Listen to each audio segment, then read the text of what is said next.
Bab 3341. Apa? Riak angkasa melewati kepala setiap orang bagaikan gelombang pasang dan badai tingkat 9.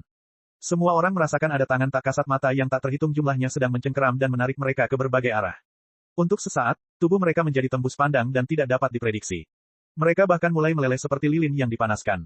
Sebelum mereka sempat berseru, mereka tertiup ke udara oleh riak angkasa dan jatuh ke kerutan yang ada di mana-mana.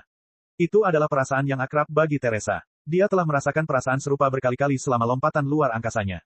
Peristiwa itu seperti lompat tali bunga di mana tali yang mengikat tubuh seseorang tiba-tiba putus dan terjatuh ke jurang tak berdasar. Benar saja, apakah itu semacam susunan teleportasi? Teresa diam-diam mendecak lidahnya. Sungguh tidak dapat dipercaya bahwa susunan teleportasi super besar dengan diameter ratusan kilometer dapat berada di sebuah planet secara stabil. Di alam semesta Pangu, kita juga memiliki susunan teleportasi yang sangat besar, tetapi itu hanya dapat dibangun di orbit di luar atmosfer planet karena tidak dapat memecahkan masalah riak ruang yang mengganggu ruang yang stabil. Armada pelarian peradaban purba yang melarikan diri ke benua Jade ribuan tahun yang lalu memang sangat maju. Dia memejamkan mata dan menenangkan diri. Dia meringkukkan tubuhnya dan menunggu dengan sabar hingga teleportasi selesai, mencoba meminimalkan dampak riak ruang angkasa pada organ dalam dan jiwanya. Jumlah waktu yang tidak diketahui telah berlalu. Jauh di dalam jiwanya, sebuah tangkapan kenyal tampaknya telah muncul dan menariknya dengan kuat. Angin menderu di sekelilingnya jauh lebih lemah. Perasaan lembut di bawah kakinya berangsur-angsur menjadi padat dan stabil. Ia merasakan anggota badan, kepala, dan organ dalamnya lagi. Transmigrasi berakhir. Apakah ini sektor setan darah? Teresa membuka matanya perlahan. Ia memegang pedangnya dengan satu tangan dan siap melancarkan serangan dengan tangan lainnya. Ia mengamati dunia di sekitarnya dengan penuh minat. Seperti yang dia duga, susunan teleportasi super besar yang menghubungkan sektor asal surga dan sektor setan darah pasti rusak sebagian. Susunan itu kehilangan kemampuan untuk mengunci lokasi yang sesuai dan mengumpulkan sejumlah besar orang secara otomatis. Dia dan saudara perempuannya di harem Blackjack seharusnya ditempatkan secara acak dalam jarak puluhan kilometer atau bahkan ratusan kilometer. Mereka tidak dapat saling melihat. Untungnya, dia telah memeluk Putri Summer hingga saat-saat terakhir. Koordinat distribusi mereka seharusnya relatif dekat. Jantung Teresa berdetak kencang. Ia menarik napas dalam-dalam dan segera merasakan udara dingin, lembab, bau, dan pekat, dengan bau samar belerang dan karat. Energi iblis, yang tak tertahankan bagi orang biasa, di sisi lain, memberi kesan keakraban yang aneh bagi Teresa. Bukankah kampung halamannya, tanah asing dunia persilatan, lingkungan yang keras dengan udara kotor? Bahkan tanah darah yang tidak suci pun gagal menjebakku. Aku sama sekali tidak takut padamu.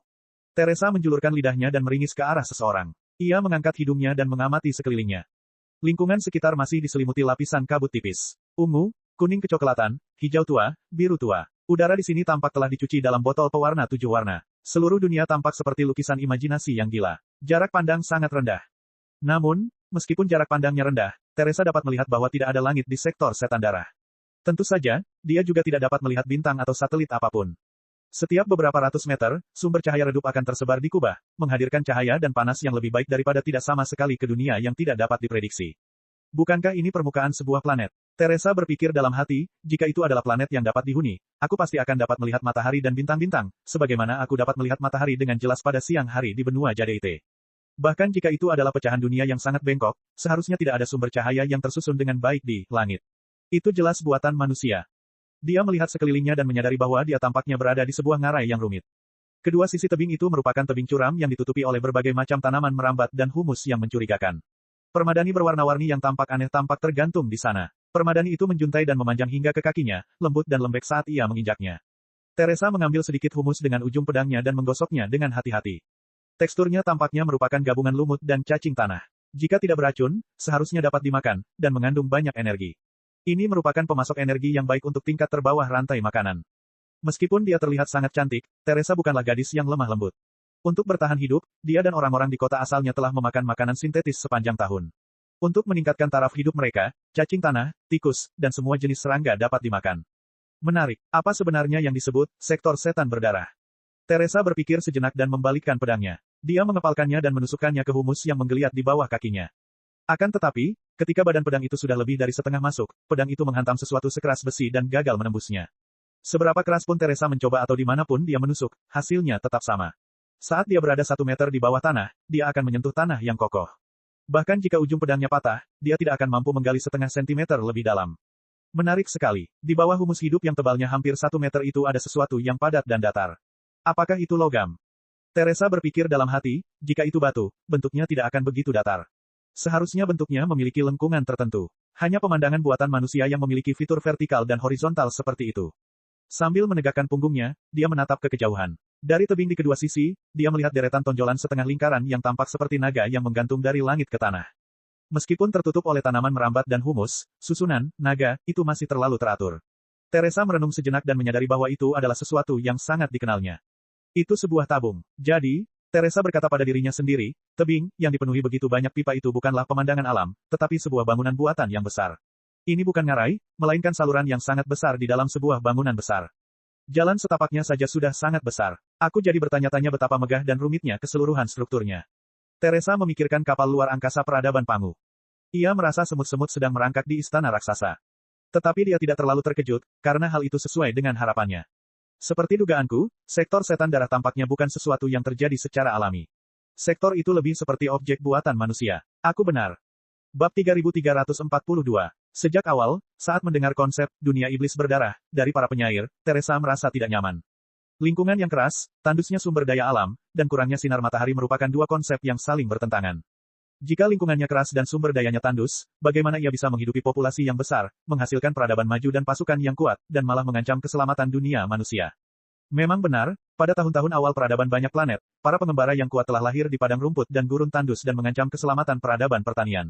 Namun, itu adalah fenomena yang unik pada era senjata dingin. Selain itu, para pengembara tidak sepenuhnya mandul. Setidaknya dalam kaitannya dengan sumber daya strategis yang paling penting, kuda, kaum nomaden mempunyai keunggulan mutlak atas peradaban pertanian. Namun, peradaban kultivasi dan peradaban sihir yang mengembangkan teknik dan sihir telah melewati tahap senjata dingin dan memasuki era baru senjata panas jarak jauh. Tidak peduli seberapa brutalnya para iblis itu, dan tidak peduli seberapa tinggi semangat bertarung mereka, mereka akan terbakar menjadi abu di bawah gempuran peralatan sihir yang jenuh. Ketika suatu peradaban mencapai tingkat ini, itu adalah kompetisi kekuatan nasional yang komprehensif. Lebih tepatnya, efisiensi pengumpulan sumber daya dan penyerapan energi. Dalam hal itu, tidak ada alasan bahwa sektor iblis darah, yang selalu dalam kegelapan, bisa lebih baik daripada dunia manusia, yang memiliki bintang yang stabil. Kecuali, sektor Blood Demon tidak terbentuk secara alamiah, tetapi buatan manusia. Sebagian sumber daya dan teknologi armada rock dari peradaban purba dari ribuan tahun lalu masih utuh. Sekarang masuk akal. Teresa sedang berpikir keras. Misalnya, kota kelahirannya, Warvalian, memiliki Red Spider Lily, sebuah kota di langit, sebagai sumber perbekalan. Itulah sebabnya begitu banyak pendosa negeri, yang ganas dibesarkan dan dijadikan taman bermain bagi para immortal cultivators. Itu juga seperti sektor asal surga, kampung halaman Tuan Yao. Sektor setan darah di sisi lain dunia juga tandus dan kekurangan sumber daya. Namun, sektor setan darah dikenal sebagai kerajaan terakhir ras iblis di alam semesta Pangu. Sektor itu membanggakan banyak pengetahuan tentang kekaisaran binatang iblis selama zaman kegelapan besar 30.000 tahun yang lalu. Itulah sebabnya sektor itu mampu mendukung pasukan berdarah besi yang jauh melampaui kapasitas lingkungan yang melanggar akal sehat dan produktivitas ekonomi. Ini makin menarik. Mari kita terus saksikan. Teresa mengeluarkan sebatang rokok dari sakunya. Itu adalah peralatan ajaib yang tampak seperti petasan dan kaleidoskop. Itu seperti sinyal suar, tetapi isinya jauh lebih banyak dan dapat mengirimkan informasi hingga puluhan kilometer jauhnya. Teresa memegang ekor kristal asap dan hendak membukanya. Tiba-tiba ia melihat kembang api yang gemilang bermekaran di kubah tak jauh dari situ. Ini putri musim panas. Sinyal asap kristal ajaib tidak sesederhana bom sinyal. Sinyal tersebut dapat dicampur dengan identifikasi unik atau informasi sederhana sesuai masukan pengguna, sehingga Teresa akan segera mengenali bahwa itu adalah sinyal mara bahaya yang dikirim oleh Putri Summer. Setelah bergaul beberapa hari, dia mendapat kesan yang baik tentang gadis yang baik hati namun lemah ini. Menyaksikan sang putri berubah sedikit demi sedikit di tangannya, dia merasakan suatu perasaan yang tidak dapat dijelaskan. Itu seperti sensasi mencuri dari tangan Blackjack dan rasa bangga membesarkan seorang putri pastilah keduanya. Tidak ada cara lain. Saat ini, dia hanya bisa menemukan ilusi bahwa dia masih seorang pria sejati dalam diri Putri Summer. Putri Summer, bertahanlah. Aku akan datang. Teresa segera berlari menuju sumber asap. Keduanya tidak jauh dari satu sama lain. Setelah berbelok, Teresa mendengar seruan Putri Summer dan raungan binatang buas. Dia melihat putri musim panas melarikan diri dengan panik dengan binatang ajaib seperti bukit di belakangnya. Orang ini, makhluk itu tampak seperti babi hutan yang mengenakan baju besi. Taji-taji tajam tumbuh dari celah baju besi itu. Rasa haus darah terpancar dari matanya yang berwarna merah.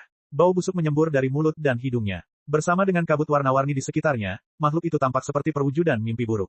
Itu adalah babi bertanduk, yang bermutasi, babi bertombak pedang. Teresa mempercepat langkahnya dan menerjang Putri Summer. Kakak Summer, jangan berlari dalam garis lurus. Orang itu jago berlari cepat, tapi dia tidak suka berbelok. Teresa, Putri Summer telah menggunakan seluruh kekuatannya untuk menghindari serangan babi tombak iblis tadi. Dia hanya bertahan dengan gas spiritualnya. Melihat Teresa muncul, dia langsung merasa lega. Energi dan keberaniannya tampaknya telah terkuras. Dia tersandung humus dan jatuh ke depan. Ho, babi tombak iblis itu menginjak tanah dan menggali dua lubang dangkal di humus. Kemudian ia melompat tinggi seperti bola meriam besar dan menabrak Putri Summer. Jangan sentuh dia. Dia milikku. Teresa mengangkat tangannya. Salah satu, peluru ajaib, paling dasar ditembakkan ke arah babi tombak iblis, sementara dia menerjang Putri Summer. Apa? Bola cahaya itu menghantam tepat di antara kedua mata babi tombak iblis, seakan-akan ada matahari kecil terbit di depan retinanya. Meskipun serangannya tidak terlalu kuat, namun cukup untuk membakar retinanya dan menyebabkannya mengalami nyeri jangka pendek, pusing, dan bahkan kebutaan karena kerusakan serius pada retinanya akibat lingkungan yang gelap. Meski begitu, momentumnya terlalu besar. Didorong oleh inersia, ia terus menghantam Putri Summer seperti palu berat. Putri Summer terlalu takut untuk bergerak. Dia hanya bisa melihat tubuh besar babi tombak iblis jatuh dari langit. Pada saat kritis, Teresa menerjang ke arahnya dan berguling di tanah, nyaris menghindari serangan babi tombak iblis. Ledakan, babi tombak iblis menghantam dengan sangat keras hingga bumi berguncang dan tanah bercipratan. Apa? Teresa menggertakkan giginya dan menggerutu. Teresa, Putri Summer terkejut sekaligus senang. Ia hendak memeluk Teresa tanpa mempedulikan hal lain, tetapi saat melihat ekspresi kesakitan di wajah gadis yang nyaris sempurna itu, hatinya tiba-tiba hancur. Ia mengulurkan tangan dan menyentuh punggung Teresa, hanya untuk mendapati kulitnya berdarah dan tangannya berdarah. Mereka terlalu dekat dengan babi tombak iblis dan tidak dapat melarikan diri sepenuhnya. Teresa membantu Putri Summer melawan duri tajam di tubuh babi tombak iblis dengan punggungnya, tetapi kemudian dia sendiri tergores hingga berlumuran darah. Teresa, aku minta maaf. Aku, kepala Putri Summer kosong. Air mata mengalir di matanya. Dia tergagap, ini salahku. Kau tidak perlu minta maaf. Kita adalah sahabat. Kita sepakat untuk berjuang berdampingan dan saling melindungi. Teresa telah menderita luka yang 100 kali lebih serius di tanah jahat di kota kelahirannya. Rasa sakit itu tidak cukup untuk mengurangi ketajaman matanya. Dia menyeringai dan menepuk kepala Putri Summer. Jika kau benar-benar ingin meminta maaf, cabut pedangmu sekarang juga. Bab 3343. Aku, Putri Summer tidak tahu bagaimana Teresa masih bisa tersenyum. Keberanian Teresa hanya menonjolkan kelemahannya. Tangannya gemetar, dan dia tidak bisa memegang pedang itu lebih lama lagi.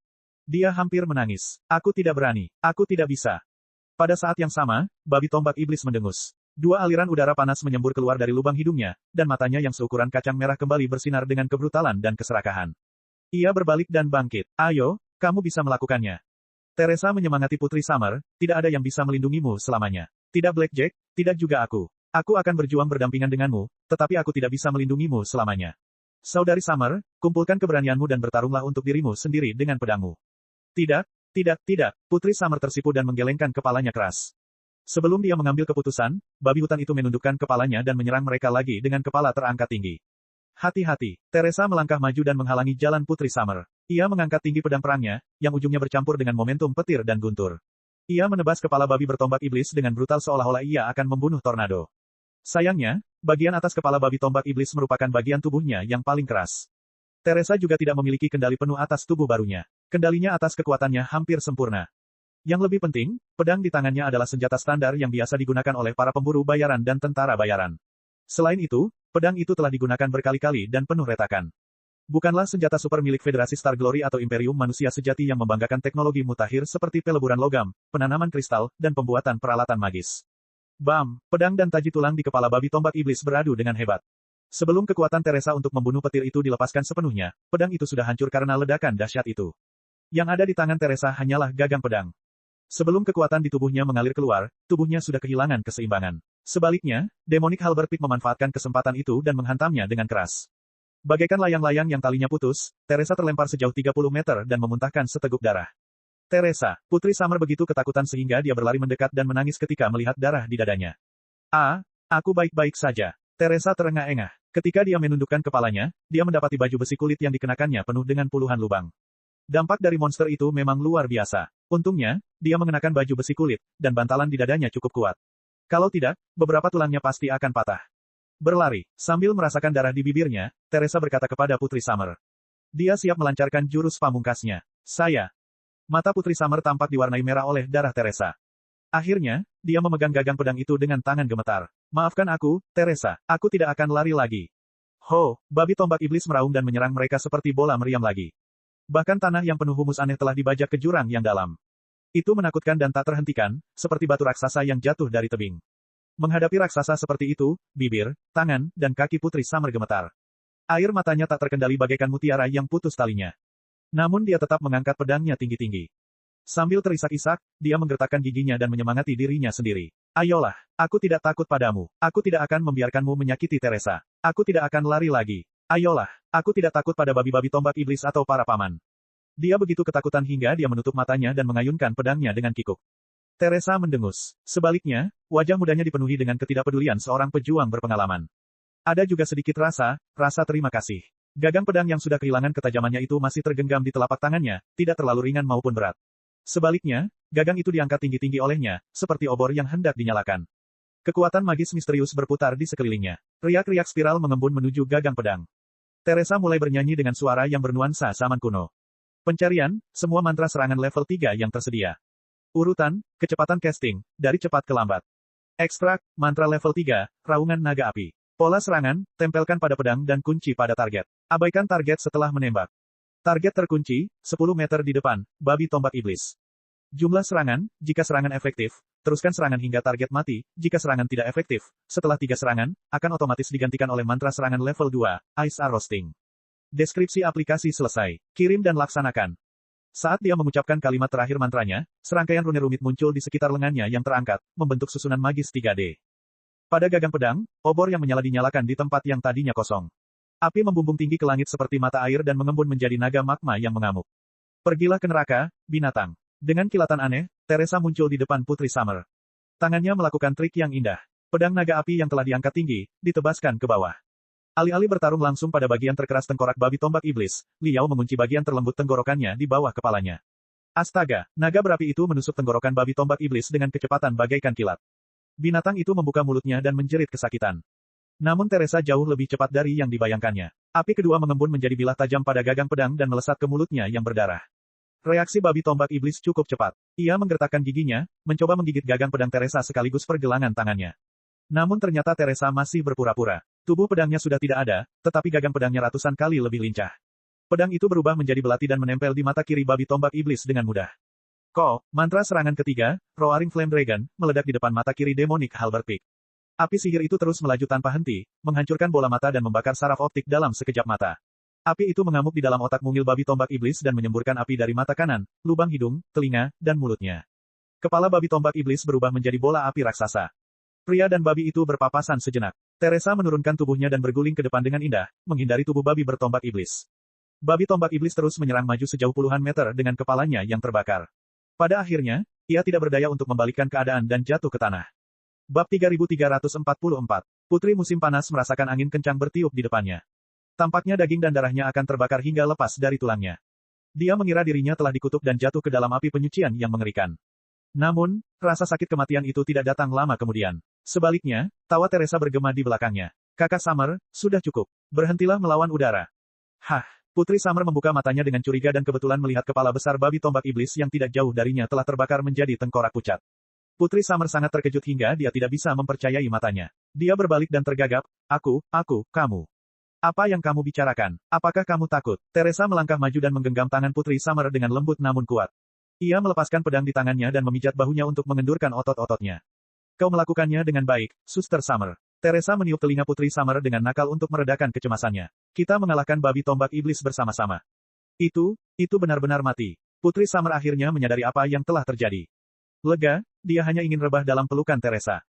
Teresa, aku tidak tahu bahwa kau begitu kuat hingga kau mengalahkan babi tombak iblis sendirian.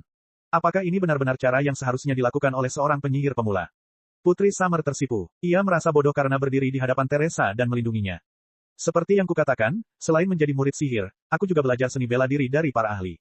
Beginilah cara kultivasi ganda bekerja. Teresa tersenyum. Lagi pula, aku tidak mengalahkan babi tombak iblis sendirian. Bantuan Suster Summer juga sangat penting. Berkat perhatianmu, aku bisa menangkap bagian-bagian pentingnya. Benar, tidak banyak orang yang bisa berdiri diam dan mengangkat pedang mereka saat melihat babi bertombak iblis menyerang mereka. Saudari Xia, aku benar tentangmu. Kekuatan dan keberanian yang tak tertandingi memang sedang berhibernasi di dalam tubuhmu yang tampaknya lemah. Penampilanmu bahkan lebih baik daripada saat pertama kali aku di medan perang dengan pedang. Kita harus mengembangkan tubuhmu di masa depan. Benarkah? Tidak seorang pun pernah mengatakan kata-kata seperti itu kepada Putri Summer sebelumnya. Ia merasa tersanjung. Melihat mata Teresa yang tulus, ia tampak memperoleh kekuatan dan keberanian baru. Kupikir aku tidak akan pernah bisa mengangkat pedang seumur hidupku. Namun, saat aku mengangkat pedang itu tinggi-tinggi, aku menyadari bahwa berat pedang itu ternyata tidak terlalu berat. Terima kasih, Teresa. Aku akan berusaha sebaik mungkin. Putri Summer mengangguk pada Teresa dengan sungguh-sungguh dan melambaikan tinjunya dengan gembira. Kemudian, dia memuji dengan tulus, aku tidak tahu bahwa Teresa adalah seorang spellblade. Itu adalah profesi yang jarang terlihat di benua Zamrud. Spellblade adalah profesi khusus yang menggabungkan sihir dengan seni bela diri, menempelkan energi iblis ke senjata, memadatkannya hingga batas maksimal, dan melepaskannya dalam bentuk energi pertempuran. Itu adalah profesi yang sangat merusak. Untuk menjadi Spellblade, seseorang harus menempuh jalur sihir dan bela diri, yang keduanya sangat sulit. Seseorang tidak dapat mengabaikan salah satu dari dua jalur tersebut. Itu sangat sulit. Dalam hal kemungkinan keberhasilan, itu juga merupakan karir yang sangat berisiko dan tidak ekonomis. Akibatnya, jumlah Spellblade sangat sedikit. Baik Vatikan yang Agung maupun kerajaan-kerajaan besar dan organisasi-organisasi penyihir tidak mendorong para remaja untuk menjadi Spellblade. Seiring berjalannya waktu, warisan para pendekar pedang iblis mulai berakhir. Mereka terjerumus ke dalam lingkaran setan, dan tentu saja, mereka berada di ambang kematian. Namun, dalam kisah para penyair, Spellblade tidak muncul, atau mereka misterius, tidak dapat diprediksi, dan penyerang utama yang kuat. Meskipun Putri Summer tidak pandai bertarung, ia telah membaca banyak buku klasik tentang ilmu sihir dan bela diri keluarga kerajaan saat ia tumbuh besar di istana. Selain itu, ia telah mengikuti Blackjack sejak lama. Oleh karena itu, ia memiliki penglihatan yang tajam. Dilihat dari kepala babi tombak iblis yang telah terbakar menjadi abu dalam sekejap mata, dia dapat mengetahui bahwa itu bukanlah mantra biasa, melainkan efek yang hanya dapat dicapai dengan memampatkan energi iblis seminimal mungkin dan meniupkannya ke kepala babi tombak iblis dengan ilmu bela diri yang paling hebat. Hanya Spellblade yang bisa melakukan itu. Teresa menjulurkan lidahnya. Aku bukan Spellblade. Aku semacam murid pedang iblis. Tolong jangan beritahu siapapun, Suster Summer. Jika orang lain mengetahuinya, mereka pasti akan menghentikanku dari menempuh jalan ini dan membujukku untuk menjadi penyihir kecil. Ini akan menjadi rahasia kecil kita. Apakah tidak apa-apa?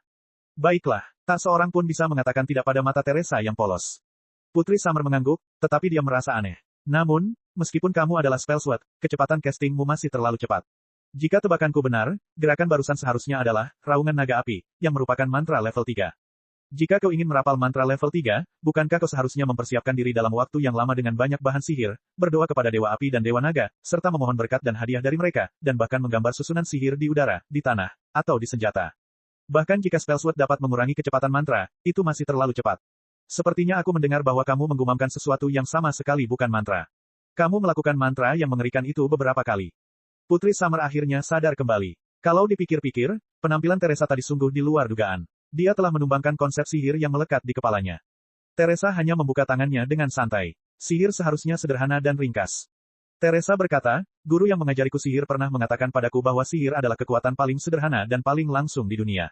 Selama ada syarat untuk melakukan sihir, jika seseorang mengetahui bahasa sihir, cara mengambilnya, dan bahkan cara menulis mantra, maka tidak peduli siapapun itu, dari pemula hingga ahli, mereka dapat langsung memanggil kekuatan dari alam semesta berdimensi tinggi, dunia para dewa dan iblis. Sebaliknya, jika tidak ada syarat untuk melakukan sihir, maka sihir itu tidak akan berguna, tidak peduli seberapa khusyuknya kamu berdoa, seberapa lama kamu melafalkan mantra-mantra, atau berapa banyak bahan sihir aneh yang kamu persiapkan. Itu adalah konsep subversif yang belum pernah didengar Putri Summer sebelumnya. Dia adalah seorang penyembuh setengah matang. Ketika dia melakukan pemulihan, dia harus berdoa dengan sungguh-sungguh, secara menyeluruh, dan mempersiapkan bahan-bahan ajaib yang aneh, sama seperti semua penyihir lainnya. Mungkinkah Teresa mengatakan bahwa semua penyihir di benua Zamrud salah? Bab 3345. Teresa, aku tidak mengerti maksudmu. Bukankah begitu cara semua penyihir di benua Zamrud melakukan sihir mereka? Putri Summer cemberut. Itu hanya kekaguman terhadap kargo, kata Teresa santai, namun penuh percaya diri. Pemujaan kargo kapal. Apa itu? Ini adalah pertama kalinya Putri Summer mendengar istilah aneh ini. Rasanya seperti pertama kali dia bertemu dengan gadis cantik dan aneh, Teresa. Pemujaan kargo kapal juga dikenal sebagai pemujaan budaya kargo. Bagaimana saya bisa menjelaskannya kepada Anda? Teresa berpikir sejenak dan berkata, misalnya, di tengah lautan, ada sebuah pulau terpencil yang dihuni oleh banyak penduduk asli primitif. Kau tahu orang-orang barbar, kan? Tentu saja, bangsa Elang tidak jauh dari wilayah utara besar. Tentu saja, Teresa telah melihat para prajurit barbar yang bertelanjang dada, ditutupi kulit binatang, dan membawa kapak raksasa di tengah badai salju. Penduduk asli dulunya menjalani kehidupan primitif dengan berburu dan mengumpulkan. Meskipun tidak ada musuh alami di pulau itu, mereka kekurangan sumber daya, dokter, dan obat-obatan. Mereka bahkan tidak memiliki kebiasaan bertani atau beternak. Kehidupan mereka sangat keras, dan mereka menyembah para dewa setiap hari. Mereka bahkan memiliki agama primitif mereka sendiri dan mempercayakan takdir mereka yang tidak dapat diprediksi kepada apa yang disebut para dewa. Teresa berkata, suatu hari, negara adik kuasa di kedua sisi lautan sedang berperang satu sama lain. Kapal perang kristal yang paling canggih menebas ombak, dan kapal udara ajaib berlayar di langit dan di lautan. Pulau yang sepi itu ditemukan oleh kedua belah pihak yang berperang dan menjadi lokasi strategis yang diperebutkan oleh semua ahli strategi. Itu adalah benteng dan pelabuhan alami. Oleh karena itu, pasukan dari negara ajaib mendarat di pulau terpencil itu. Di hadapan pasukan sihir yang bersenjata lengkap, penduduk asli yang memakan daging mentah dan meminum darah, tentu saja tidak memiliki kemampuan untuk melawan. Mereka bahkan tidak pernah berpikir untuk melawan. Dihadapkan dengan segala macam sihir indah yang dilepaskan oleh pasukan tersebut, penduduk asli sepenuhnya menganggap mereka sebagai dewa legendaris. Mereka bersorak menyambut kedatangan mereka, membungkuk kepada mereka, dan menuntut apapun yang mereka inginkan. Meskipun pasukan sihir itu kuat, mereka tidak terbiasa dengan lingkungan itu. Kecuali benar-benar diperlukan, mereka tidak mau main-main dengan penduduk asli. Oleh karena itu, kedua belah pihak tinggal di pulau terpencil itu bersama-sama di bawah pemahaman diam-diam yang aneh. Tentu saja, pasukan sihir harus mengubah pulau itu menjadi benteng militer sungguhan. Para prajurit perlu melatih diri dan menjangkau bagian belakang dengan kristal ajaib. Mereka dikelilingi oleh lautan. Semua perlengkapan yang mereka butuhkan harus dikirim melalui kapal perang kristal atau bahkan kapal udara ajaib. Oleh karena itu, selama beberapa tahun perang, penduduk asli di pulau terpencil itu akan melihat pasukan sihir berlatih dari waktu ke waktu. Terkadang, mereka akan mengeluarkan bola kristal misterius dan mengutak-atik sesuatu. Tak lama kemudian, sebuah pesawat udara ajaib akan menjatuhkan banyak perbekalan. Makanan kaleng yang lezat, dan bahkan makanan yang diawetkan dengan sihir, semuanya adalah makanan lezat yang belum pernah dicicipi penduduk asli sebelumnya. Tentu saja, selama perang, negara-negara musuh mencoba segala cara untuk menguasai pulau itu juga. Pasukan mereka melancarkan serangan besar-besaran ke pulau itu. Kapal udara ajaib mereka mengeluarkan bola api yang menyilaukan yang tampak seperti ribuan matahari kecil yang terbit di langit pulau itu. Ledakan meriam ajaib dan ledakan pemboman itu bahkan lebih dahsyat daripada gelombang pasang yang mengamuk. Namun, perang akan berakhir suatu hari nanti. Tidak masalah siapa yang menang atau kalah di antara kedua kekuatan magis di kedua sisi lautan. Singkatnya, asap dan mayat-mayat telah tenggelam ke dasar laut yang tak berujung. Kedamaian telah datang lagi. Pulau yang sepi telah kehilangan nilai militernya. Pasukan magis telah dievakuasi dari tempat ini, meninggalkan puing-puing kapal perang kristal yang rusak, kapal udara magis, dan bola kristal di belakang. Penduduk asli tampaknya telah melanjutkan kehidupan mereka yang damai dan menyedihkan. Tetapi hati mereka tidak lagi tenang. Ketika para petualang itu kembali menginjakan kaki di pulau terpencil itu beberapa dekade kemudian, Saudari Summer, coba tebak apa yang mereka temukan dilakukan oleh penduduk asli. Putri Summer mendengarkan dengan saksama dan berpikir cukup lama, tetapi tidak menemukan apapun. Ia menggelengkan kepala dan bertanya, apa yang sedang kamu lakukan? Penduduk asli tertinggal di belakang pasukan sihir. Baju zirah berkarat dan jubah compang camping para penyihir, dengan pedang dan tongkat sihir patah yang telah kehilangan kekuatannya, berlatih seperti pasukan sihir. Teresa berkata, mereka juga membuat kapal perang kristal dan kapal udara ajaib dari ranting dan jerami untuk upacara besar. Mereka bahkan mempersembahkan tawanan dari suku yang bermusuhan sebagai korban untuk kapal perang dan kapal udara khayalan. Mereka percaya bahwa, selama cukup banyak darah yang tertumpah, mainan yang terbuat dari ranting dan jerami akan menjadi mesin perang sungguhan. Benar, tidak ada suku yang bermusuhan di pulau itu.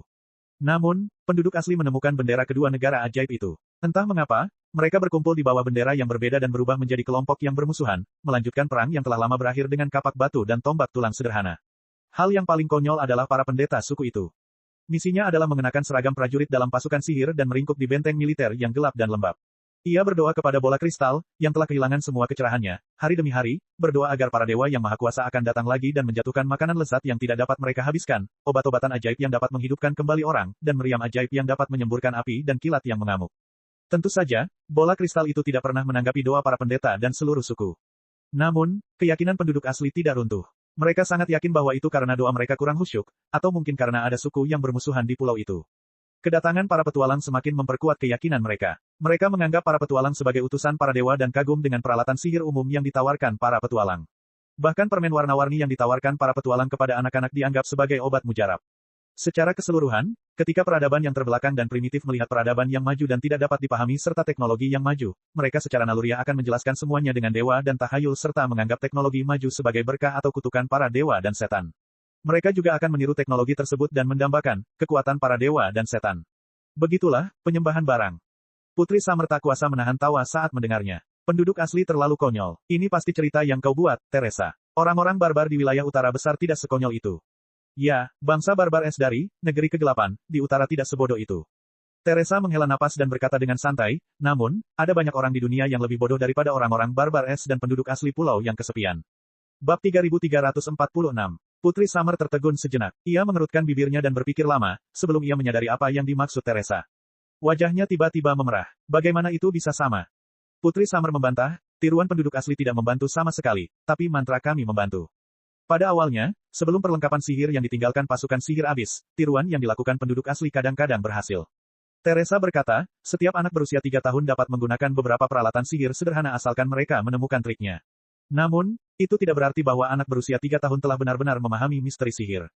Seiring berjalannya waktu, kekuatan magis dalam peralatan magis itu pun habis.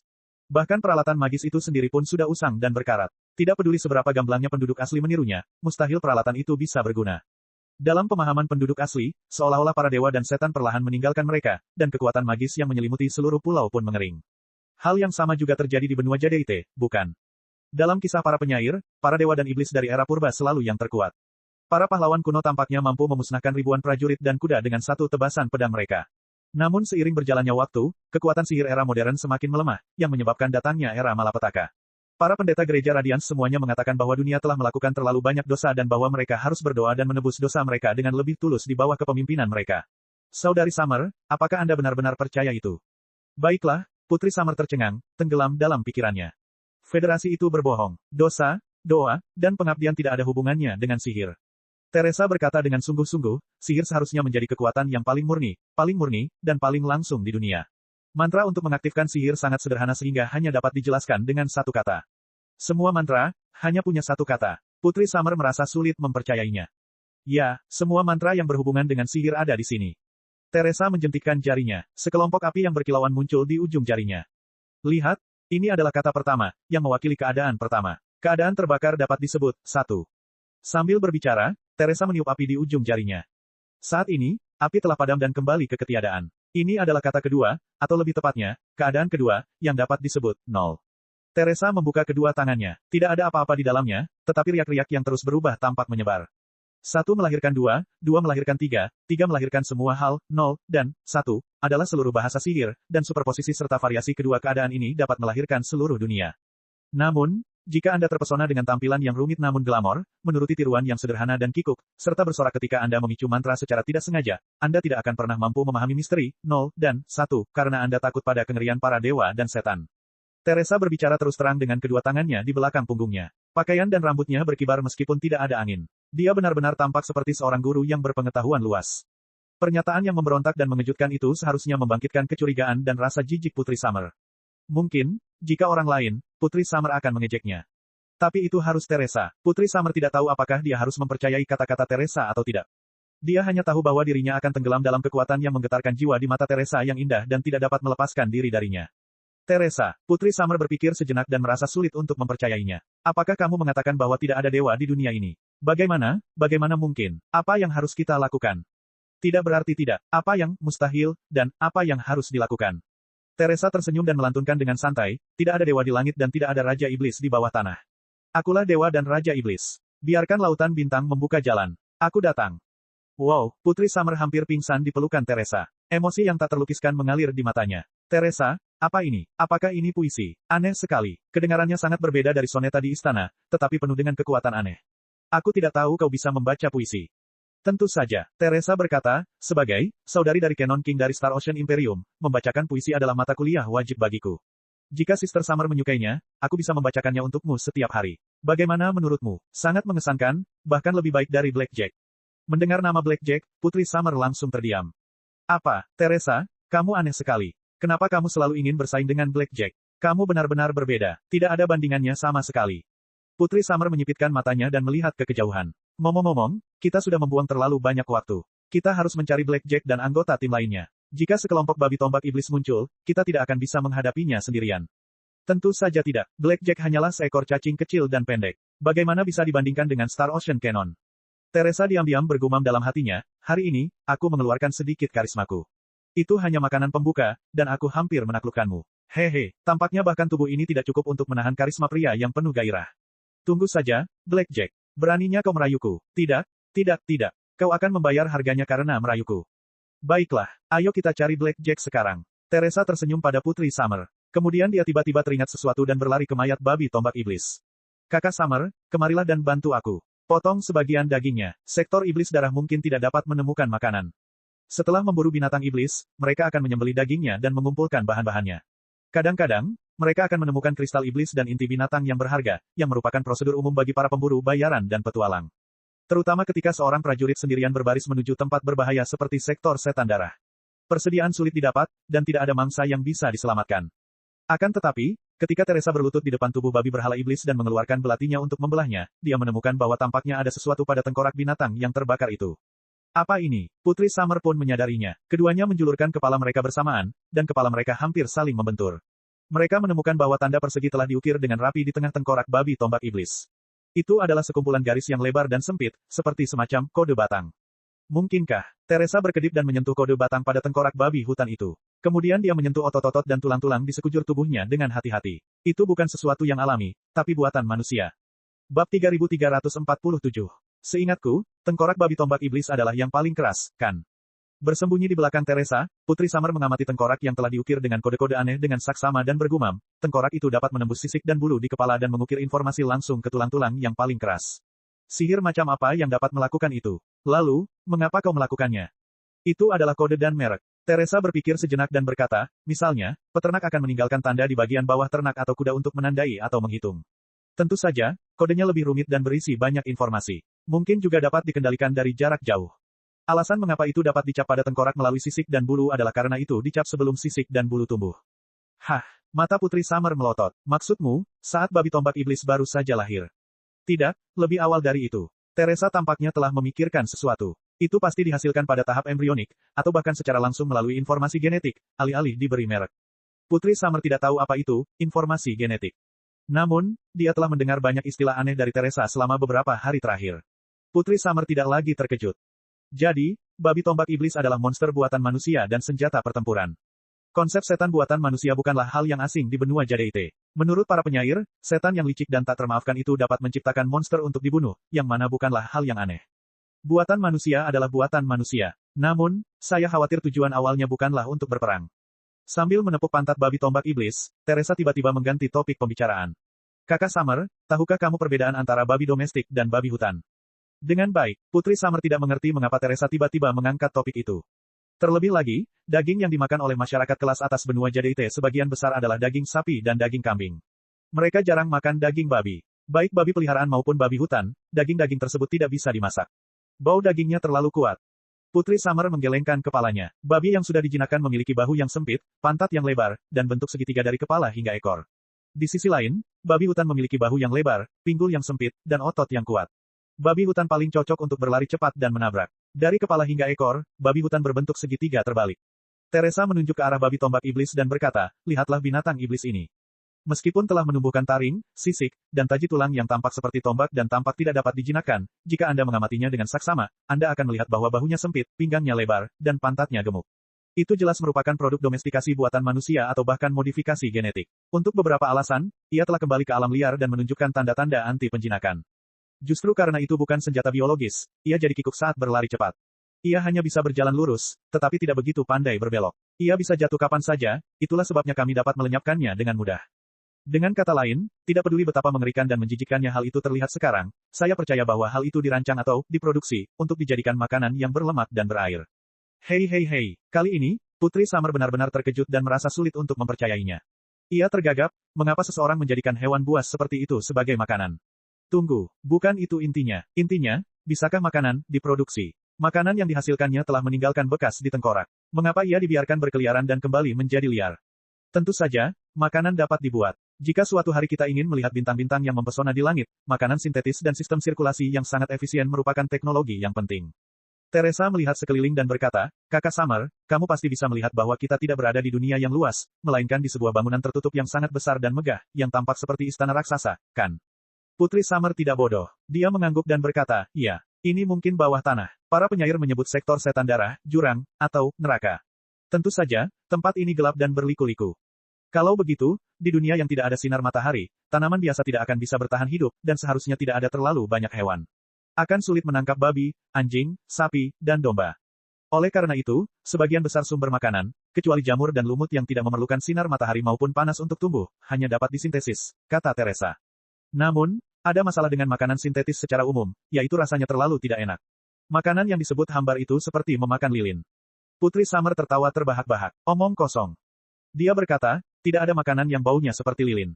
Teresa mengerutkan bibirnya. Kembali ke tanah tandus, dia telah memakan banyak makanan sintetis yang hambar. Dia sudah muak dengan rasa hambar dan kering itu. Orang-orang yang menciptakan sektor setan darah di masa lalu pasti juga tidak tahan dengan bau makanan sintetis. Oleh karena itu, mereka memproduksi ternak dengan teknologi canggih mereka. Teresa bergumam pada dirinya sendiri, umur babi tombak iblis ini tidak akan lama. Paling lama, umurnya hanya belasan atau 20-an. Dengan kata lain, bahkan setelah ribuan tahun, sistem pembuatan makanan segar otomatis di sektor iblis darah masih berfungsi. Selain itu, ia sangat terampil dan dapat mengendalikan diri. Namun, Beberapa hal buruk pernah terjadi di tempat ini sebelumnya, yang menyebabkan hilangnya ketertiban. Makanan lezat yang seharusnya dibuat untuk manusia lolos dan berubah menjadi binatang iblis yang paling brutal. Pastinya bukan 1 atau 2 hari yang lalu makanan berubah menjadi binatang ajaib. Runtuhnya tatanan sektor setan darah bisa saja terjadi ribuan tahun yang lalu. Ngomong-ngomong, kalau aku bisa menemukan sistem pembuatan makanan segar otomatis yang memproduksi babi tombak iblis, aku seharusnya bisa melacaknya kembali ke pusat kendali, prosesor kristal mainframe, atau otak optik energi magis. Kemungkinannya aku akan bisa menemukan pesawat antariksa, atau setidaknya komunikator jarak jauh. Teresa, apa yang kau bisikkan pada dirimu sendiri? Putri Summer cemberut. Entah mengapa, ia merasa Teresa punya banyak rahasia yang ingin ia bagikan padanya. Tidak apa-apa, dagingnya sudah dipotong. Ayo pergi sekarang. Teresa berdiri tegak dan menatap kubah cahaya yang tersusun rapi. Dia berkata dengan percaya diri, ayo temukan Blackjack dan yang lainnya dan pergi ke pusat sektor setan darah bersama-sama. Bab 3348. Hai, Pak, asap kristal ajaib milik Blackjack bermekaran di kejauhan. Payung jamur berwarna merah terang bermekaran di bawah kubah. Ketika Teresa dan Putri Summer mengikuti sinyal tersebut, mereka menemukan bahwa Blackjack telah mengumpulkan seluruh haremnya. Untungnya, mereka tidak jauh ketika mereka tertiup oleh riak angkasa. Selain itu, mereka cukup beruntung. Selain Teresa dan Putri Summer, yang bertemu dengan babi bertombak iblis, mereka semua hampir tidak bertemu dengan binatang iblis atau setan yang kuat. Mereka semua menemukan satu sama lain tanpa terluka. Bagus sekali. Putri Summer dan Hela berpelukan dengan gembira. Kir juga menari dengan gembira. Bahkan saudara perempuannya yang setengah iblis pun merasa sangat lega. Tidak seorang pun menyangka bahwa mereka akan dapat melintasi perbatasan antara Glorious Mortal World dan Blood Demon Sector tanpa harus menumpahkan darah. Mereka mengira bahwa pertempuran brutal akan terjadi. Aneh, Blackjack menghitung orang-orang dan menemukan bahwa tidak ada satupun dari mereka yang hilang. Ia merasa lega sekaligus curiga. Seharusnya tidak. Secara logika, selalu ada tim patroli ras iblis di perbatasan antara dunia manusia dan dunia iblis. Bahkan jika mereka tidak membunuh siapapun yang mereka lihat, mereka setidaknya harus menginterogasi mereka dan menentukan latar belakang mereka. Mengapa pertahanan dunia iblis begitu loyo hari ini? Tidak ada iblis sama sekali. Kir. Dia memanggil gadis kucing itu Kir. Gadis kucing itu menggoyangkan ekornya dan berbaring, menempelkan telinganya ke tanah. Dia menahan napas dan mendengarkan sejenak, sebelum berkata, ikuti arah barat daya. Ada suara pertempuran yang jaraknya tidak lebih dari 10 km. Seharusnya itu pertempuran berskala besar, tetapi aku tidak bisa mendengarnya dengan jelas. Humus di sini terlalu tebal sehingga suara-suara itu tidak bisa mencapai kita. Lebih dari 10 km ke arah barat daya. Blackjack mengerutkan kening. Itu, Gunung Seribu Gerbang. Apakah para iblis mulai saling bertarung dalam skala besar lagi? Para anggota kelompok harem berdiskusi di antara mereka sendiri sesuai dengan pengalaman dan pengetahuan mereka. Putri Summer diam-diam menarik Teresa yang kebingungan ke samping dan menjelaskan padanya. Karena diberi nama, sektor setan berdarah, wajar saja jika tempat itu menjadi tempat pertempuran berlangsung sepanjang tahun. Mayat ada di mana-mana, dan darah mengalir di mana-mana.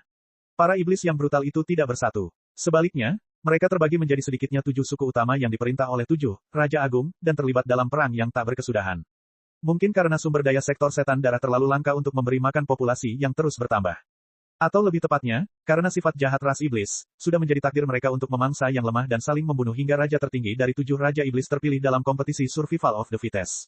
Kemudian, mereka akan menyatukan seluruh Blood Demon Sector dan memimpin pasukan 7 iblis yang hebat untuk berbaris menuju dunia yang mulia.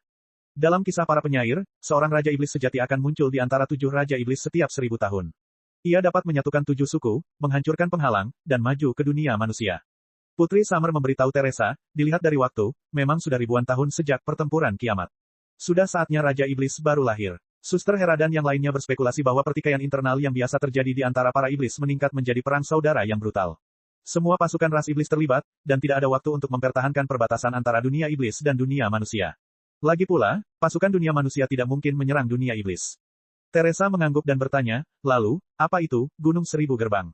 Putri Summer menajamkan telinganya dan mendengarkan deskripsi dari 2 saudara perempuan blasteran yang lahir dan dibesarkan di tempat ini. Kemudian dia berbalik dan menjelaskan kepada Teresa, medan sektor iblis darah sangat berbeda dari dunia fana yang mulia. Tidak ada gunung atau sungai, tidak ada matahari, bulan, atau bintang, juga tidak ada istana yang megah atau kastil yang megah. Yang ada hanyalah tabung yang rumit, parit bercabang, poros vertikal, dan celah yang tak terhitung jumlahnya di atas dan di bawah. Setiap retakan setara dengan sebuah kota. Ketika retakan yang tak terhitung jumlahnya digabungkan, itu akan menjadi dunia 3 dimensi yang tampak seperti sarang lebah atau sarang semut. Para iblis menyebutnya, sarang iblis. Sarang iblis itu sangat rumit sehingga seperti labirin raksasa. Bahkan iblis yang lahir dan dibesarkan di tempat ini mungkin akan tersesat. Pasukan akan berbaris dan bergerak. Tentu saja, mereka tidak bisa merangkak perlahan di dalam tabung. Oleh karena itu, di sektor setan darah, bagian-bagian yang berjauhan satu sama lain sebagian besar dihubungkan oleh susunan teleportasi, atau gerbang iblis. Melalui gerbang iblis, susunan teleportasi ajaib, seseorang dapat diteleportasi dari lantai pertama ke lantai 999 secara instan. Itu adalah moda transportasi utama di sektor iblis darah. Tentu saja, dapat dilihat dari akal sehat militer bahwa siapapun yang mengendalikan gerbang iblis akan memegang kunci kemenangan dan kegagalan. Semakin banyak susunan dan simpul teleportasi yang dikendalikan suatu suku, semakin berpengaruh mereka. Dalam kata-kata ras iblis, Gunung Seribu Gerbang adalah pusat transmisi super besar dengan ribuan gerbang iblis yang dapat mengarah ke tempat manapun di seluruh sarang. Mereka bahkan dapat muncul di belakang suku-suku yang bermusuhan secara tak terduga. Tentu saja, mereka adalah lokasi strategis yang paling penting. Namun, ada aturan tidak tertulis yang telah diwariskan selama ribuan tahun. Gunung Seribu Gerbang adalah tempat kedamaian yang dimiliki oleh semua iblis. Itu adalah zona militer terlarang. Tidak ada setetes darah pun yang diizinkan untuk menodai kesucian Gunung Seribu Gerbang. Siapapun yang berani menyerang atau bahkan mengambil alih Gunung Seribu Gerbang akan menjadi musuh semua iblis. Bahkan iblis yang tidak memiliki dendam terhadap mereka akan menyerang mereka bersama-sama. Teresa tercengang. Kenapa? Karena teknologi untuk membuat gerbang setan telah hilang. Putri Summer berkata, begitu gerbang iblis rusak, hampir mustahil untuk memperbaikinya. Selain itu, gerbang iblis adalah kunci untuk menjaga sarang iblis. Jika hubungan antara sarang iblis terputus, para iblis akan mati lemas. Oleh karena itu, meskipun pertempuran antara para iblis seringkali berkisar pada serangan dan pertahanan sekte iblis, hanya sedikit dari mereka yang akan menghancurkan sekte iblis secara langsung. Gunung Seribu Gerbang, tempat ribuan sekte iblis berkumpul, adalah tanah suci para iblis. Siapapun yang berani bertarung di tempat ini kemungkinan besar akan menghancurkan seluruh sektor setan darah. Tentu saja, itu logikanya. Namun yang lebih penting, saya khawatir nilai strategis Gunung Seribu Gerbang terlalu tinggi. Jika salah satu suku di dunia iblis menguasai Gunung Seribu Gerbang, keseimbangan yang telah dibangun selama ribuan tahun akan terganggu, dan mereka akan menjadi penguasa tertinggi di dunia iblis. Itu bukan sesuatu yang ingin dilihat oleh iblis lain. Namun, hari ini, tampaknya seorang raja iblis akhirnya tidak dapat menahan ambisinya lagi dan berbaris menuju Gunung Seribu Gerbang meskipun mendapat kutukan universal. Itu juga berarti bahwa Raja Iblis yakin bahwa ia dapat menyatukan seluruh dunia iblis dan menjadi Raja Iblis baru ribuan tahun kemudian, bukan? Bab 3349. Setiap orang, seperti yang diharapkannya, setelah mendengarkan analisis kedua iblis wanita itu, Blackjack berteriak dengan sungguh-sungguh, jika perang pecah di Gunung Seribu Gerbang, itu berarti keseimbangan kekuatan antara 7 penguasa dunia iblis telah lepas kendali. Setidaknya salah satu dari mereka yakin bahwa ia dapat mengalahkan 6 penguasa lainnya dan menyatukan seluruh dunia iblis. Dan langkah selanjutnya setelah menyatukan sektor iblis darah tentu saja adalah melangkah menuju dunia yang mulia. Tentu saja, mungkin karena dia salah menilai kemampuannya sendiri. Dia melebih-lebihkan dirinya sendiri dan mencari kehancurannya sendiri. Sebentar lagi, dia akan dimusnahkan oleh 6 kapten lainnya. Tapi jika itu benar, itu berarti bahwa bencana iblis ribuan tahun lalu akan terulang di dunia kecerahan dalam waktu dekat. Oleh karena itu, kita harus menyelidiki situasi ini dengan saksama dan mencari tahu apa yang sedang terjadi. Jika pasukan jenderal benar-benar tak terhentikan, kita harus kembali ke dunia fana yang mulia dan melapor kepada semua raja, penguasa menara, dan Vatikan agar mereka dapat bersiap. Gadis-gadis harem berbisik-bisik dan mengangguk. Mereka selalu mengikuti jejak Blackjack. Selain itu, bagi manusia federasi, berita tentang penyatuan dunia iblis sama buruknya dengan kiamat. Tugas mereka adalah menyelidiki situasi dan melaporkannya kembali. Bahkan Teresa tidak dapat memahami apa yang salah tentang hal itu, meskipun ia tetap merasa bahwa itu terlalu kebetulan. Meskipun kedua penyihir itu lahir di dunia iblis, mereka telah meninggalkan kepercayaan diri mereka setelah ditaklukkan oleh Blackjack. Mereka segera mengajukan diri untuk memimpin jalan bagi Blackjack. Di sisi lain, Hera mengerutkan kening, khawatir akan bahaya. Bagaimanapun, Blackjack adalah target yang terlalu besar dengan seluruh haremnya, dan ada terlalu banyak musuh di dunia iblis. Jika dia melakukan kontak dengan pasukan utama ras iblis, akan sangat sulit baginya untuk bergerak maju. Tidak, di sisi lain, Blackjack tersenyum dan berkata dengan percaya diri, jika ketujuh orang itu benar-benar berselisih, musuh terbesar mereka adalah satu sama lain sebelum kekuatan mereka benar-benar tidak seimbang. Jika mereka mempertahankan kebuntuan halus seperti timbangan, penyeimbang apapun akan diterima oleh mereka, belum lagi, tentara bayaran, yang kuat seperti kita. Lagi pula, aku kenal beberapa dari 7 Raja Iblis. Kalau aku bertemu dengan tim mereka, semuanya akan baik-baik saja. Hah, semua gadis terbelalak. Ini adalah pertama kalinya mereka mengetahui bahwa Blackjack adalah teman jenderal besar klan iblis. Jack, apakah kamu kenal Jenderal Iblis? Hera merasa sulit untuk mempercayainya. Apakah kamu pernah ke dunia iblis sebelumnya? Ya, saya sudah beberapa kali ke sini saat saya baru memulai karir. Saya sudah bicara dengan beberapa dari mereka, dan saya berutang budi pada mereka. Blackjack tersenyum santai dan berkata santai, sayang sekali aku tidak mengenal Raja Besar Kuba yang terbaik. Kalau tidak, semuanya akan beres dengan mudah. Tetapi, Hera masih belum tenang. Semua iblis itu licik dan brutal. Persahabatan kita di masa lalu mungkin belum tentu seperti sekarang. Kedua iblis di harem itu mendengus dan melotot ke arah Hera. Salah satu penyihir mengejek, naga terlalu keras kepala dan suka mendominasi. Namun, selalu ada orang baik seperti Suster Hera. Oh, naga yang baik, apakah iblis benar-benar tidak masuk akal? Anda, Hela hampir meledak marah. Blackjack bergegas untuk campur tangan dan berkata, baiklah. Kalian semua adalah wanita yang paling kucintai. Kalian harus rukun satu sama lain seperti saudara kandung. Selain itu, bencana akan segera datang. Jika perang berdarah antara sektor setan darah dan dunia manusia pecah lagi, kedua dunia pasti akan terbakar habis. Tidak ada yang akan diuntungkan darinya. Oleh karena itu, tujuan kita yang sebenarnya bukanlah mengalahkan sektor setan darah, melainkan untuk perdamaian kedua dunia. Damai, hal yang paling berharga di dunia ini adalah segalanya. Tidakkah kau setuju? Riak-riak aneh menyebar di kedalaman matanya yang hitam lagi, seperti dua kolam tanpa dasar. Meskipun suaranya lembut, suaranya penuh dengan tekanan yang tidak diragukan dan pesona yang memikat. Kedua iblis wanita dan gadis naga, yang tadinya marah, semuanya tercengang setelah mendengar kata-kata Blackjack.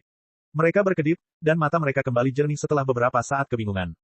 Blackjack, kami salah. Ketiga gadis itu tersenyum satu sama lain pada saat yang sama, seolah-olah pertengkaran tadi tidak pernah terjadi. Teresa merasakan darahnya menjadi dingin. Dia menarik ujung baju Putri Summer dan menggigit telinganya, sambil berkata dengan suara pelan, "Kakak Summer, kau lihat. Blackjack bukanlah pria yang baik. Dia pasti telah menghipnotismu dengan teknik hipnotis yang paling brilian tadi. Dia sama sekali tidak menghipnotismu dengan karisma pria sejati." Ah, mata Putri Summer berubah menjadi dua hati saat dia menatap Blackjack. Teresa gemetar cukup lama dan bahkan meniup telinganya beberapa kali sebelum dia sadar kembali. "Teresa, hentikan ini." Putri Summer menatap Teresa dengan perasaan tidak puas, seolah-olah mimpi indahnya telah diganggu. "Apa katamu?" Melihat wajah Putri Summer dan senyum aneh Blackjack, Teresa menutup mulutnya dengan bijaksana. "Lupakan saja." Tak jauh dari situ, Blackjack mengeluarkan buku hitam yang diberikan Eric, Transformation Book, dari sakunya dan menjelaskan kepada gadis-gadis itu, "Selain itu, kami punya batu bata anti jatuh, yaitu ini." Raja Dunia Iblis, yang merupakan yang terkuat di pasukan, menyerahkan buku sihir hitam kepada Eric, seorang penyihir dari pengadilan Rock, untuk penelitiannya sendiri. Dia pasti punya alasan yang bagus. Ada kemungkinan besar bahwa ada rahasia besar yang terkubur di dalam buku sihir hitam kuno. Jika kita bertemu dengan Lord Cooper atau raja-raja lainnya, kita dapat menggunakan buku itu sebagai alat tawar-menawar untuk menghadapi mereka. Karena itu, jangan khawatir, gadis-gadis. Kumpulkan keberanian kalian dan majulah menuju Gunung Seribu Gerbang. Menghadapi senyum Blackjack yang percaya diri dan jujur, saudara-saudara perempuannya diharem bersorak kegirangan. Jantung Teresa berdebar kencang. Ia menyadari mengapa ia merasa aneh. Kebetulan sekali. Awalnya, target kami adalah menara sihir hitam milik Eric, Transformer. Namun, setelah kami mendapatkan buku-buku hitam kuno, kami bergerak menuju sektor setan darah. Setelah kami tiba di sektor setan darah, kami menghadapi perang saudara yang akan meningkat menjadi Raja Setan. Apakah karena Blackjack memiliki tubuh khusus sehingga dia terperangkap di tengah pusaran kemanapun dia pergi, seperti Master Yao?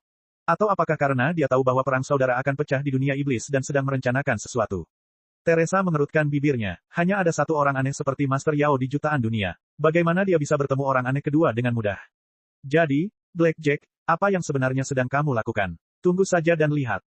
Sambil menatap punggung Blackjack, Teresa mengikuti pasukan utama ke Gunung Seribu Gerbang. Bab 3350. Huhuhuhu, kehancuran adalah kemuliaan, kematian adalah rumah. Prajurit neraka, serang, bunuh. Tungku motor di atas. Perawatan, perawatan, perawatan. Gunung Seribu Gerbang dari sektor setan darah diselimuti asap, kabut beracun, dan awan berdarah yang membumbung tinggi. Setan yang tak terhitung jumlahnya saling bertarung seperti lebah liar. Blackjack dan haremnya berjongkok di atas tabung tinggi beberapa kilometer jauhnya, mengamati situasi pertempuran dengan cermat. Ini adalah pertama kalinya Teresa melihat perang ras iblis. Lebih tepatnya, ini adalah pertama kalinya dia menyaksikan pertempuran brutal dan berskala besar yang dilakukan oleh penduduk asli dunia sihir. Dia tidak dapat menahan diri untuk tidak melebarkan matanya. Dia merangsang bola matanya dengan energi magisnya dan memadatkan teleskop, tak kasat mata di depannya dengan hukum optik, tidak melewatkan satu detail pun. Teresa mengira Gunung Seribu Gerbang benar-benar sebuah gunung. Baru setelah ia tiba di sana ia menyadari bahwa itu adalah pilar raksasa di tengah-tengah ruang yang luas. Pilar berbentuk kerucut itu menyusut makin tinggi, tetapi secara bertahap mengembang saat mencapai ujung kerucut. Jika dilihat dari jauh, tempat itu tampak seperti jam pasir raksasa, atau gua mengerikan yang tak terlukiskan. Stalagmit dan stalaktit saling memanjang, tumbuh dan menggantung, dan akhirnya menyatu. Selain badan utama Gunung Seribu Gerbang, banyak tabung bengkok tergantung dari kubah tempat sumber cahaya tersusun rapi. Dilihat dari sudut pandang seperti itu, Gunung Seribu Gerbang bagaikan pohon beringin yang sangat besar. Selain tubuh utamanya, akar udaranya bahkan lebih rapat, membentuk hutan yang menutupi langit dan bumi. Apapun bahan yang digunakan untuk membuat Gunung Seribu Gerbang dan pipa-pipa itu, semuanya telah dilapisi karat tebal setelah ribuan tahun. Lumut dan jamur aneh yang memakan karat itu pun telah tumbuh. Hijau cerah, ungu tua, merah tua. Hamparan jamur berwarna-warni menggeliat dan menutupi Gunung Seribu Gerbang dan semua tabungnya, membuatnya tampak seperti organ dalam dari binatang buas tertentu di luar angkasa. Mata, aneh tertanam di organ dalam, berkedip sesekali. Setiap kali mata itu berkedip, setan baru akan muncul di dekat mata. Ternyata, mata itu adalah susunan teleportasi jarak pendek, atau gerbang iblis. Pertarungan sengit di sekitar gerbang iblis telah memasuki klimaks. Teresa mengira bahwa apa yang disebut setan, seperti setan, di alam pangu, adalah produk modifikasi genetik manusia normal. Misalnya, dua harem Blackjack, kecuali kulit mereka yang hijau terang dan ungu tua, tampak tidak berbeda dengan manusia biasa di dunia yang terang. Oleh karena itu, setelah mereka menyamar, mereka dapat masuk dan keluar dari kota manusia secara normal. Namun, sebagian besar iblis di sektor setan darah tidak tampak begitu normal. Mereka tidak sesederhana mutasi genetik ras iblis. Kebanyakan iblis itu seperti gabungan antara daging manusia dan logam.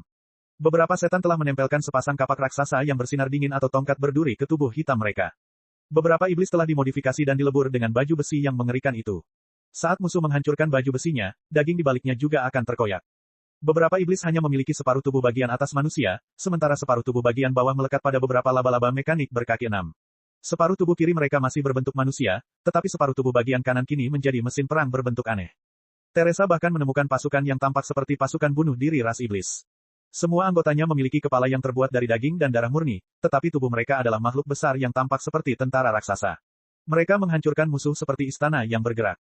Semua bilah, pedang, baju zirah, mesin, dan robot perang ditutupi oleh lapisan tipis jamur, atau lebih tepatnya humus, yang membuatnya tampak seperti kulit ras iblis dalam kegelapan. Itu cukup alami dan tidak terlalu aneh. Namun, tampaknya ini lebih dari sekadar kompetisi senjata dingin. Para robot perang yang telah melebur dengan daging dan darah ras iblis itu semuanya menyemburkan api yang dahsyat dan uap yang mengepul ketika mereka menyerang dengan kekuatan penuh mereka.